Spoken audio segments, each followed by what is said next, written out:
So now, speaking of which, it is our honor to welcome a leader who has been at the forefront of environmental sustainability. Under her leadership, Quezon City has championed climate action, green initiatives, and her innovative policies that set an example for other cities. Her dedication to building a cleaner, greener, and more resilient future has earned her international recognition, including being named a 2023 Champion of the Earth by the United Nations Environment Program. Ladies and gentlemen, it is my honor to welcome her right here tonight, the Mayor of the City of Quezon, or Quezon City. Please welcome Honorable Joy Belmonte.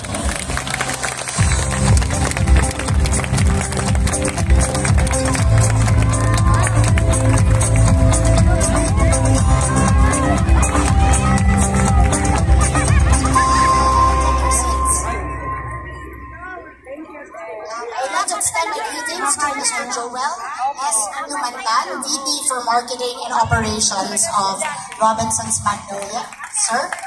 Ms. Marilu Rom, Operations Director. Ms. Jasmine F. Lucio, Senior Regional Operations Manager. To Mr. Jess S. Zulueta, Senior Marketing Director. Ms. Victoria C. Chua, Senior Regional Marketing Manager. And from the local government of Quezon City, we have with us Councilor Vito Soto Generoso, Councilor Irene Belmonte, Barangay Captain Dong Cheng of Barangay Kaularan, Barangay Captain Gandayak of Barangay Doña Imelda. We have our city government department heads. There's a lot of them, so I'm not going to greet them one by one except for one person, and that is the head of our Climate Change and Environmental Sustainability Department, Ms. Andrea Villaroman. We also have with us the Girl Scouts of Cubao Elementary School, the Boy Scouts of Balara High School, Yes O of Ramon Magsaysay High School, Barangay GAD Focal Persons, these are Gender and Development Focal Persons, and of course the Quezon City Ladies Foundation, led of course by Mrs. Menchi Medalia, who is with us today. Isang makakalikasang gabi sa ating lahat. Parang sinadya talaga na ngayong Earth Hour natin mas ramdam ang init. Pagpasok pa lang ng buwan ng Marso, 40 degrees na agad ang heat index. At kung dati tuwing summer, excited tayong magplano ng outing, ngayon ang iniisip natin ay kung paano tayo makakaiwas sa init. Pagkatapos ng matinding init, mas malalakas na bagyo naman ang darating. These extreme conditions remind us that time is of the essence pagdating sa pagtugon sa mga hamon ng climate change. At hindi na tayo pwedeng maghintay o walang bahala na lamang ang mga ito. Tonight, we are here again sending an important message. A message of care for our planet. A promise to act for the future. Sa simpleng pagpatay ng ilaw, pinapaalala natin sa ating sarili ang kahalagahan ng bawat aksyon, maliit man o malaki, para sa kalikasan. Pero hindi lamang ito tungkol sa sakripisyo o pagbabawas. Tonight is also about hope. Ang Earth Hour ay isang paalala na kapag nagkaisa tayo, kaya nating gumawa ng pagbabago. Tayo ang pwedeng maging solusyon. This hour tells us that even in the darkest times, there is power when we come together. Kaya naman, ngayong gabi, let us pause and reflect. Paano ba natin maibabalik ang ganda ng mundong ginagisnan natin? How can we inspire others to champion sustainability? At habang tinatanong natin ito sa ating sarili, mahalagang balikan ang tunay na dahilan kung bakit tayo kumikilos para sa kalikasan. Ang lahat ng ginagawa natin ngayon, hindi lang naman para sa sarili natin. Marahil, pare-pareho tayo ng isasagot. Ginagawa natin ito para sa ating mga anak, pamangkin, apo, nakakabatang kapatid, para sa susunod na henerasyon ng ating pamilya, sa mga kabataan tulad ninyong mga narito ngayong gabi. Ang pangako namin sa inyong henerasyon, bawat hakbang na ginagawa namin para sa kalikasan ay isang alay, isang commitment para sa inyong kinabukasan, na sa inyong paglaki, may enjoy ninyo ang isang mundong maganda, masigla at ligtas. Pangarap namin lumaki kayo sa isang lungsod kung saan may park o green at open space na malapit sa inyong tahanan, na malaya kayong makakapaglaro sa ilalim ng mga puno. Isang QC kung saan ligtas kayong makakapag-bike papunta sa inyong paaralan. Isang QC na may sariwa at malinis na hangin araw-araw. This has always been our vision since the beginning, to build a livable, green, and sustainable Quezon City. Hindi lang para sa kasalukuyan, kung hindi higit sa lahat para sa inyong kinabukasan. At sa bawat pagkakataon na tayo nagtitipon tulad ng gabing ito, naaalala natin kung bakit mahalagang ipagpatuloy ang adhikain ito. Earth Hour is a reminder that the future we envision depends on the choices we make today. Its impact goes far beyond this single hour. It brings together individuals, communities, businesses, and institutions, reminding us that caring for the planet is a responsibility we all share, and that real change begins when we act together. Kaya taus-puso kaming nagpapasalamat sa aming private partners tulad ng Robinsons Magnolia, na patuloy na nakipagtulungan sa amin upang makamit ang climate action goals ng Quezon City. Palapakan naman natin ang RobNag, our favorite mall. Mula sa inyong mga programa sa energy efficiency at conservation, hanggang sa recycling at sustainable transport, tunay namin kayong katuwang sa pagtataguyod ng isang luntiang lungsod. Hindi na nakakapagtaka na isa kayo sa mga nagparangalan ng Quezon City Green Awards. And it's only fitting na dito natin gawin ang ceremonial switch-off ngayong taon. Kaya ngayong gabi, sasabay-sabay natin mag-switch off ng ilaw, naway sabay-sabay din natin buksan ang ating puso at isipan. Let this moment be a powerful reminder that a better, more resilient future is within our reach if we choose to act now. Let's make a commitment, not just for tonight, but for every single day. Gamitin natin ang Earth Hour bilang simula ng mas matatag, mas tuloy-tuloy, at sama-samang pagkilos tungo sa isang mas luntian at mas ligtas na kinabukasan. Muli sa lahat ng dumalo ngayong gabi upang makaisa sa ating pong pagdiriwang ng Earth Hour. Maraming pong salamat sa inyong presensya, sa inyong suporta, sa inyong tiwala, sa inyong pagtindig para sa kalikasan at sa mas magandang planeta at para sa ating lahat. Muli magandang gabi at mabuhay po tayong lahat. Thank you very much, Mayor Joy Belmonte. Palakpakan po ulit natin na mas malakas, Mayor Joy Belmonte. Thank you very much, Mayor Joy.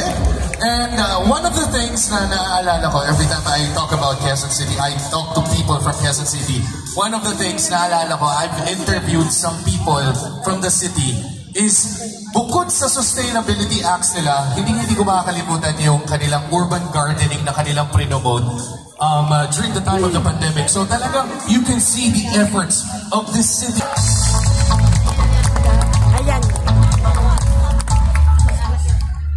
Magandang gabi po sa inyong lahat. On behalf of Robinsons Malls, I'm honored to express our unwavering support for Quezon City's Earth Hour 2025 here at your favorite place, Robinsons Magnolia. First, I extend my heartfelt gratitude to our partners and guests who made this event possible.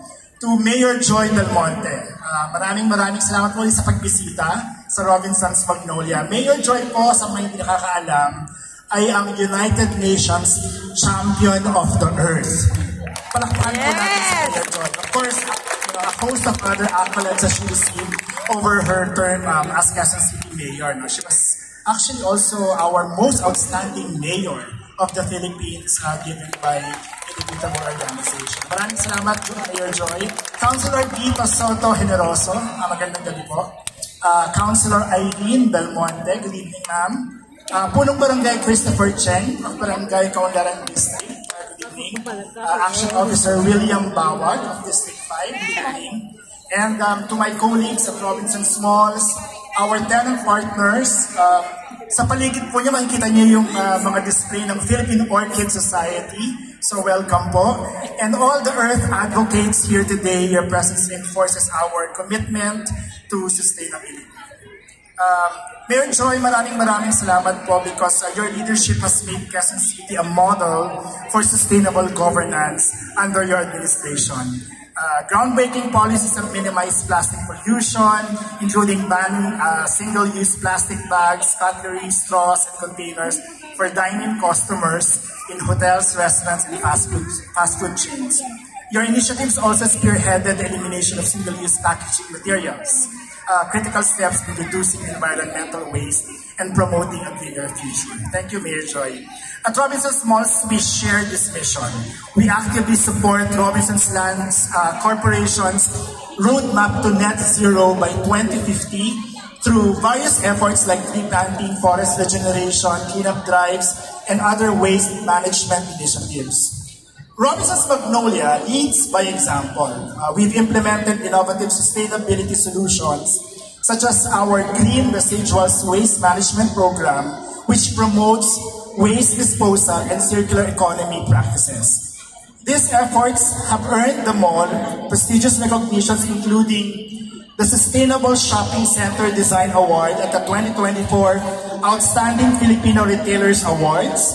And of course, we're very proud of this, the Excellence in Climate Action at the 2023 Quezon City Green Awards. Across our malls, we continue to drive impact. We've installed 24 solar panels in 24 of our malls, and we've also started a lot of other efforts that will drive us to greener future. Earth Hour is a powerful reminder that every action counts. As we switch off the lights tonight, we illuminate our collective resolve to fight climate change and build a more sustainable future. We stand in solidarity with Mayor Joy Belmonte, the Quezon City LGU, and all of you in this vital cause. Together, let's continue making a lasting difference for generations. How are you? Nasaan po sila, mga QC Urban Farmers? Palakpakan naman natin sila, guys. They also help in sustainability, food sustenance. Mabuhay po kayo. Salamat po sa inyong kontribusyon dito sa ating mahal na lungsod. Samantala, we only have less than 5 minutes to go. Now the question is everybody ready to celebrate Earth Hour? Yeah. I want to hear everybody. Is everybody ready to celebrate Earth Hour? Yeah. So we are approaching the highlight of the evening, the Earth Hour. And we will switch off the lights by 8:30 p.m. And this symbolic act, observed worldwide, reminds us of our shared responsibility to protect the planet. To make this moment even more special, we are honored to have performances by the Quezon City Performing Arts Chorale and Quezon City Symphonic Band, who will be performing later on tonight. Now, at this moment, we would like to invite our distinguished guests to join us on stage for the symbolic switching off ceremony. So, Mayor Joy, of course, our representatives from Robinsons, would you please join us as well? Come up on stage as we will be having our symbolic switching off of our lights. Our counselors as well are joining us as well. Pwede po ba palakpakan po natin sila? They're here to show their support for Earth Hour 2025. So we have the final 3 minutes before we celebrate Earth Hour 2025. So we'll just make sure everyone is on stage. Ayan po. Meron pa yatang mga kulang ng mga representatives natin to come up on stage, please. Please join us. Go ahead and join us. So we only have less than 3 minutes to go. We have 2 minutes and 30 seconds left. Our representatives from Robinsons, please join us as well. We need all the support that we can get. Okay? Dito muna po ako, lilipat lang po ako dito so I can see the countdown. Again, salamat po sa mga Girl Scouts ng Cubao Elementary School! Ang mga taga-Ramon Magsaysay Senior High School, guys. Palakpakan naman natin ang junior and senior high school. Of course, our Boy Scouts. Where are the Boy Scouts from Balara? Siyempre, we also have our Quezon City Urban Farmers, lahat ng mga Q citizens natin. Palakpakan niyo po ang inyong mga sarili, guys. Now, we only have 1 minute and 47 or 45. Yes. I can hear everyone. Handa na ba ang lahat? Yes. So we are now down to the 50-second mark, ladies and gentlemen. We are almost ready. 45 seconds left. Thank you for spending your Saturday at this beautiful, beautiful mall, Robinson's Magnolia. Again, even the lights are off. We will still continue to serve you. Down to the final 30 seconds, ladies and gentlemen. And are you ready? Tulungan niyo po ako sa mag-countdown, ladies and gentlemen. Please help me out. Okay? Down to the 20, 19, 18, 17, 16, 15, 14, 13, 12, 11, 10, 9, 8, 7, 6, 5, 4, 3, 2, 1.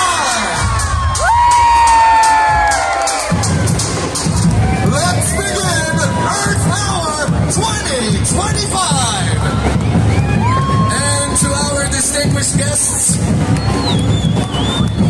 you may now go back and proceed back to your seats. Our ushers and usherettes will continue to guide you.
Close my eyes and I can see a world that's waiting up for me, that I call my own. Through the dark, through the door, through where no one's been before, but it feels like home. They can say it all sounds good.